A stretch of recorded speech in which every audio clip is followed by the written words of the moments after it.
Hello guys, we can start our next chapter administration में हम main इसका देखेंगे, मीनिंग वगैरह हो गया।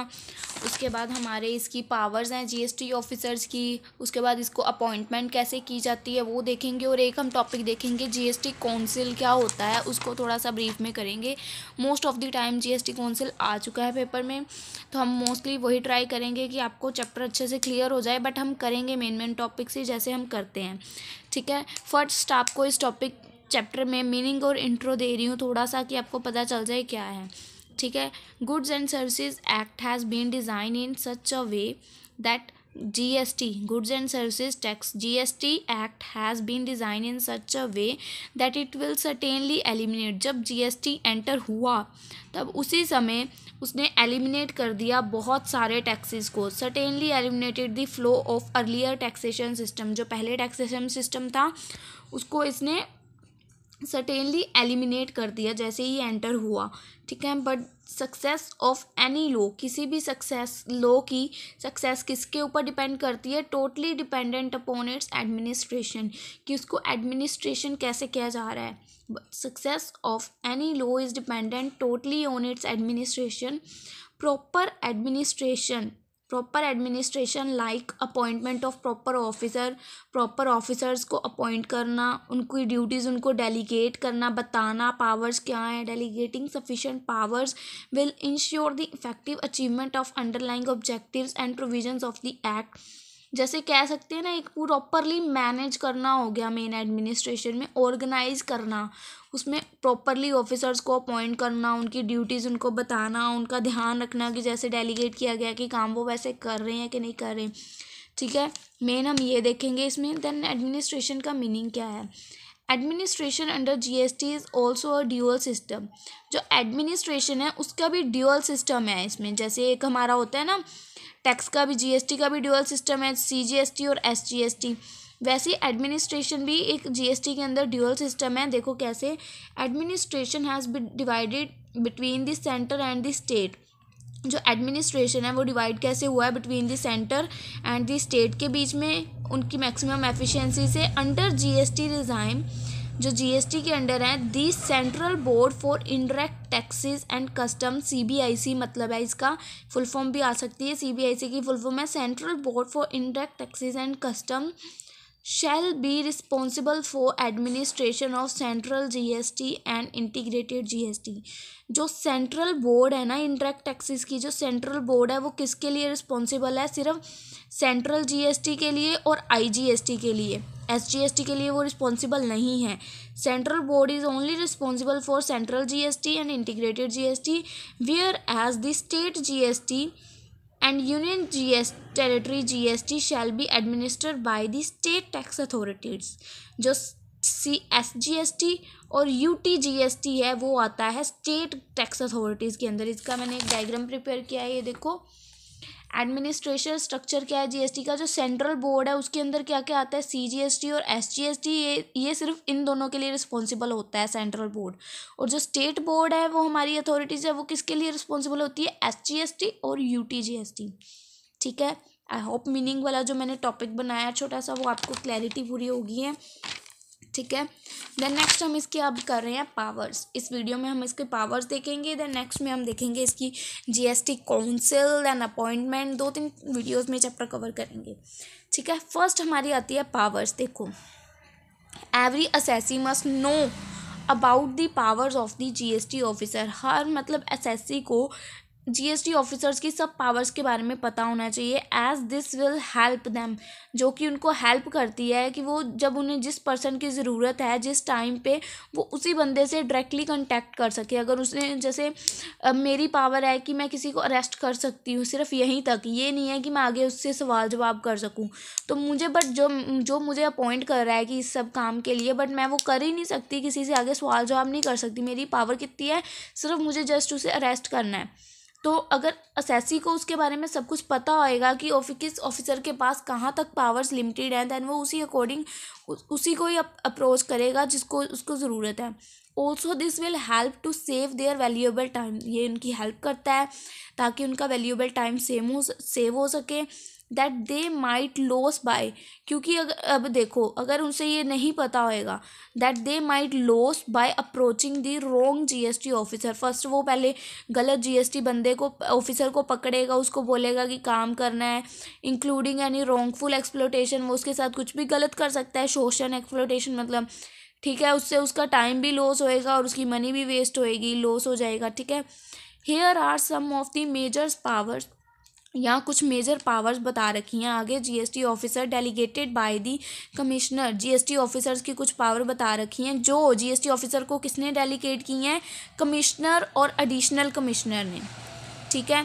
फर्स्ट पावर है power to enable officer to implement the law, power to enable officers to implement the law. देखो क्या लिख रखा है, GST officers have various powers, GST officers के पावर, बहुत सारी पावर्स होती हैं विद इन देयर हैंड्स, उनके हाथ में, कि वो इम्प्लीमेंट कर सकते हैं जीएसटी को प्रॉपरली इंडिया में, ठीक है। And to reduce tax evasion, और जो टैक्स के इवेजन है उनको रिड्यूस कर सकते हैं। ये पावर्स होती है जीएसटी ऑफिसर के पास कि वो किसी भी जीएसटी लॉ को कभी भी इम्प्लीमेंट कर सकते हैं।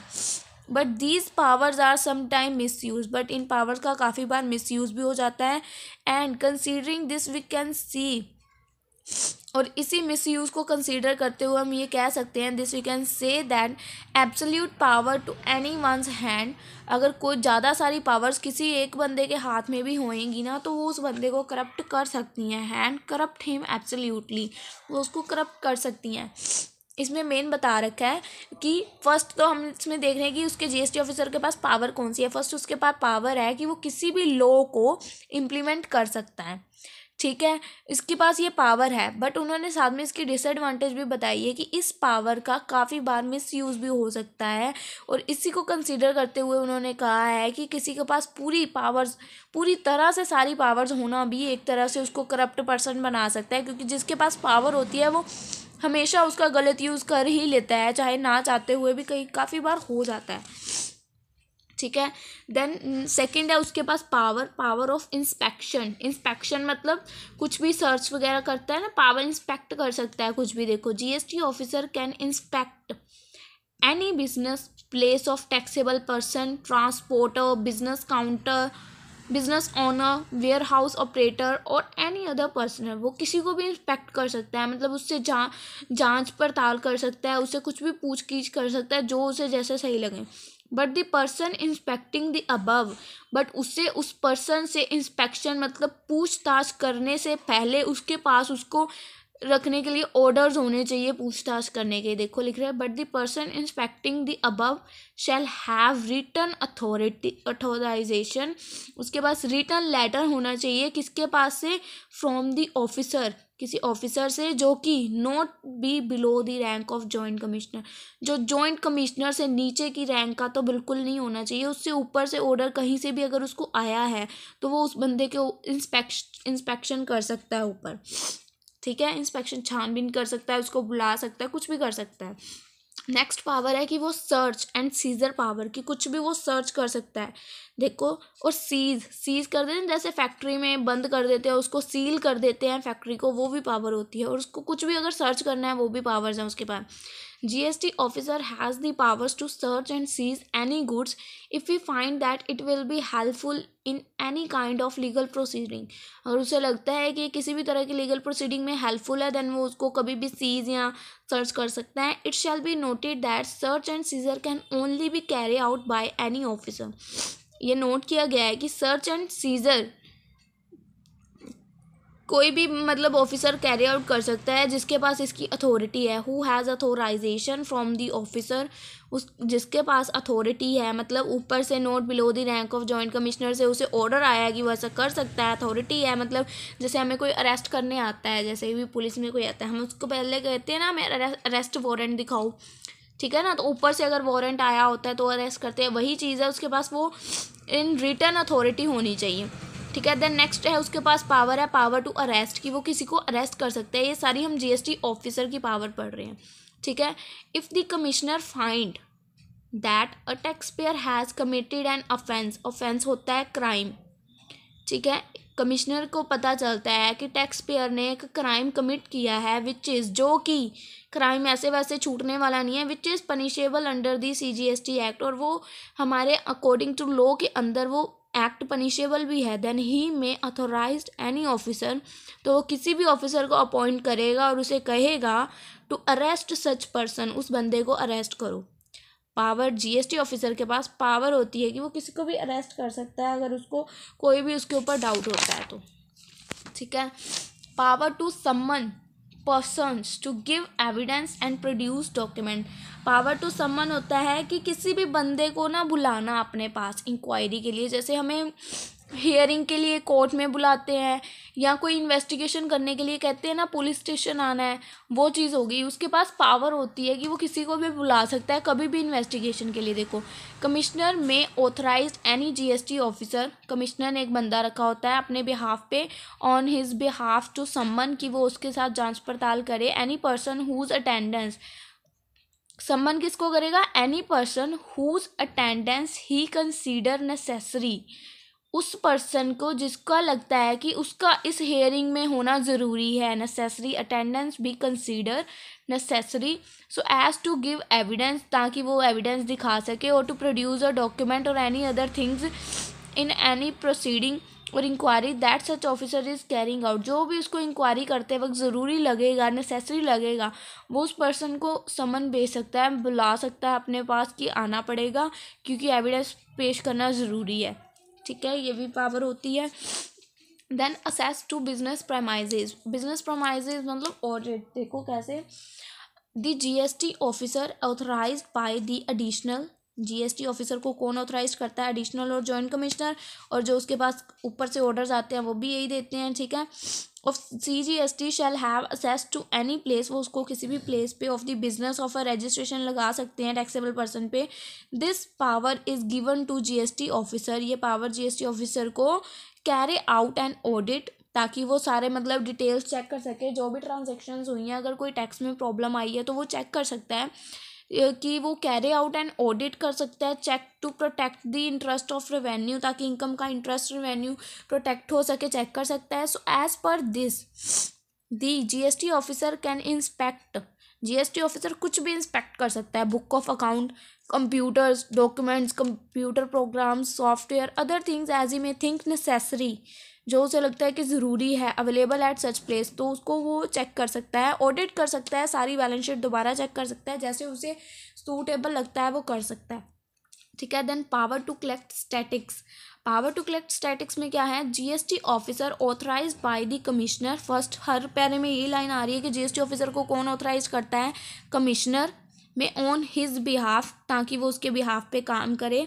Collect data if he find it necessary, वो डाटा कलेक्ट करता है जो उसे लगता है ज़रूरी है, for the administration of the act, the authorized may call upon all the concerned taxpayer to furnish all the information relating to the GST such as GST return, वो सबको जैसे कॉल, देखो द ऑथराइज्ड में call upon all the concern tax payer, वो सब concern tax payers को मतलब जैसे कॉल करता है या उनसे कोई इन्फो निकालता है, सब जैसे हमें पता है ना बैलेंस शीट कैसे ऑडिट करते हैं CA, एक एक एंट्री शॉपकीपर के पास जाके कंफर्म करते हैं, देन ऑडिट करते हैं उसको, है ना, वैसे ही होता है। उन्होंने सारे टैक्स पेयर्स के साथ अपना लिंक बना के उसके साथ बात करते हैं, टू फर्निश ऑल इन्फॉर्मेशन, सारी इन्फॉर्मेशन निकालते हैं उसके बारे में और उसकी GST रिटर्न के बारे में।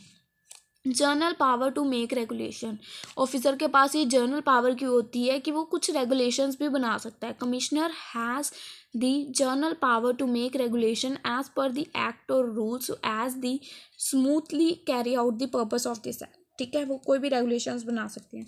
अब आगे क्या है, कुछ सर्कमस्टेंसेस है, मतलब कुछ केसेस हैं जिनका होना कंपल्शन है, सर्कमस्टेंसेस दैट मे रिक्वायर, जो कि ज़रूरी हैं, टू एक्सरसाइज दी अबव, जो इसके ऊपर पावर्स पड़ी हैं हमने ये सारी, अबव पावर्स के लिए GST ऑफिसर्स की, GST ऑफिसर की ये पावर्स कब है, जब ये सर्कमस्टेंसेस केसेस होंगे, ठीक है। देखो, here is the list of some circumstances under GST that may require the GST officer to correct exercise their powers, ठीक है। जब तक ये सर्कमस्टेंसेस नहीं होते वो कुछ पावर्स किसी काम की नहीं।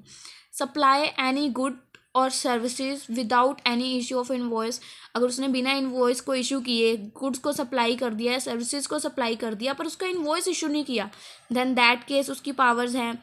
इंटेंशनली, किसी ने इंटेंशनली डिक्लेयर किया है description of the supply on the invoice wrongly to evade tax, tax को कलेक्ट करने के लिए जानबूझ के बिल के ऊपर सप्लाई के ऊपर डिस्क्रिप्शन की है, इंटेंशनली की है, ठीक है। देन इशू एनी, कोई बिल इनवॉइस इशू कर दिया है पर गुड्स कोई बेचे नहीं है, जानबूझ के क्लेम को आईटीसी क्लेम करने के लिए बिल इशू कर दिया।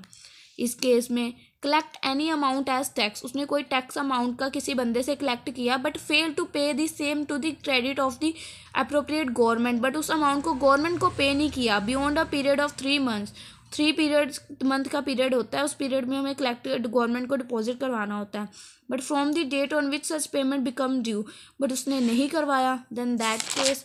और एक पॉइंट और है, अवेल्स और यूज़ आईटीसी, जो उसने आईटीसी खुद को अवेल करवाया है without actual receipt of goods और सर्विसेज फुल्ली और पार्शली, उसने उसको यूज़ कर लिया, देन इस केस में ये थोड़े से कुछ सर्कमस्टेंसेज हैं, इन केसेस में ये केसेस होने ज़रूरी हैं, दैट देखो ना सर्कमस्टेंसेज दैट में रिक्वायर, जो कि ज़रूरी हैं उसकी पावर्स का यूज़ होने के लिए, ठीक है। नेक्स्ट वीडियो में हम जीएसटी काउंसिल देखेंगे, आज की वीडियो इतनी है, ठीक है। आई होप टॉपिक क्लियर हो गया। एडमिनिस्ट्रेशन चैप्टर स्टार्ट किया है हमने आज।